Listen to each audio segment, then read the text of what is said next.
Yaqında Xenanda kelkun apti yuz berdi. Nurg'un kishilar tuyuqsiz kelgan bu kelkunga amalsiz qoldi. Ham nurg'un kishilar bu qatamqi kelkunda baxt qarshi hayotidan ayrildi. Rayimsiz tabiiy ofatlardan biri bo'lgan kelkun kelsa, zodi qanday qilish kerak? Kelkun kelsa o'zini qanday qutqizish kerak? Bu biz eng o'ylanishga tegishli masala. Sinchaq salonning bu qatamliq temasida kelkun kelganda qanday qochib qutulish to'g'risida sizga so'zlab beramiz. Agar Sinchaq salonning mazmunlarini yoqtirsangiz, bizni qo'llab yulduz belgisini besib qo'ying. Ham Sinchaq salonni qo'shib olmagan do'stlarning qo'shib olishini umid qilamiz. Burunqi mazmunlarni ko'rib qolmay, yangi mazmunlardan vaqtida bahramlana olasiz. Birinchidan chekinib o'zini daldığı elish, yaqin atrofdagi egiz to'pilik, masalan bino o'gisi, daraxt va egizdan qatorliq kelkun eqitib ketish tas bo'lgan joylarga borib vaqtliq panohlanish kerak. Kelkun oldida hargiz uduqmaslik, bexatar panohlanish nuqtasiga tamkinlik bilan berish kerak. Hargiz suzib qochishga yoki stolba yuqori besimliq toksima munoriga yaqinlashishga bo'lmaydi. Agar yuqori besimliq toksimining to'yanga sangilash yuzinishni bayqaganima, darhol o'zimizda daldığı elib, tok so'qib o'tishdan saqlanishimiz kerak. Chunki bu bizni texmi cho'ng krizisga duchor qiladi. Ikkinchidan zapas moddiy ashyolarni tayyorlash. Kelkun kelish oldida yana ozroq vaqt bo'lsa, cho'qim uzun muddat saqlag'i bo'ldigan yemaklik, yetarlik ichimlik suv va boshqa turmush lozimliklarni elib olsak bo'ladi. Chunki kelkunning o'rlash yuzinishini mo'ljallamak tez.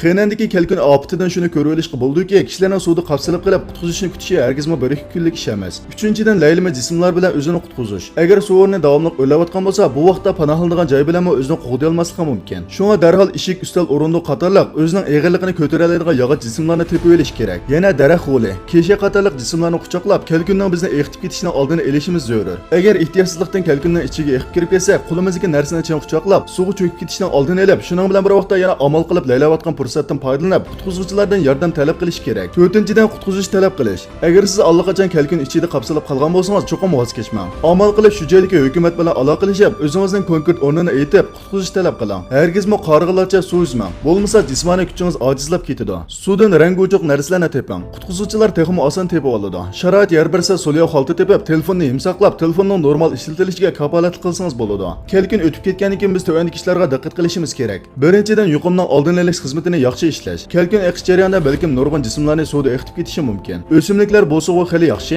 asosan virus yo'q. Lekin hayvonlarning badanida zo'r miqdordagi virus bor. Kelkun yuz berganda bu viruslar kelkun tarafidan eqitilib, o'tgan har qaysi bo'lim puchqoqlargacha boradi. Shunga kelkun o'tib ketgandan keyin yuqumdan saqlanish xizmatini yaxshi ishlash intayin muhim. Ikkinchidan hodis yuz bergan joyga bormaslik. U yerda turmaslik kerak. Chunki kelkun eqib o'tgan yana tuproqi nihoyat yumshoq bo'lib, har vaqt ofat yuz berish ehtimolligi bor. Agar muhim ish bo'lmasa, bu yerlarga bormaslik kerak. Uning ustiga biz yana shunga diqqat qilishimiz kerakki, nurg'u yo'llarning osti allaqachon kelkun tarafidan kavak holat kelib bo'lgan. Bu yo'llar har vaqt o'lib tushish ehtimolligi bor. Odam yoki avtomobillar ustida bo'lsa intayin xatarli. Kasbiy xodimlarning ruxsatsiz o'z maylicha kelkunda suvga chilinib qolgan uyga qaytmaslik kerak. Chunki kelkunda suvga chilinib qolgan bu uylar o'lib tushishi mumkin.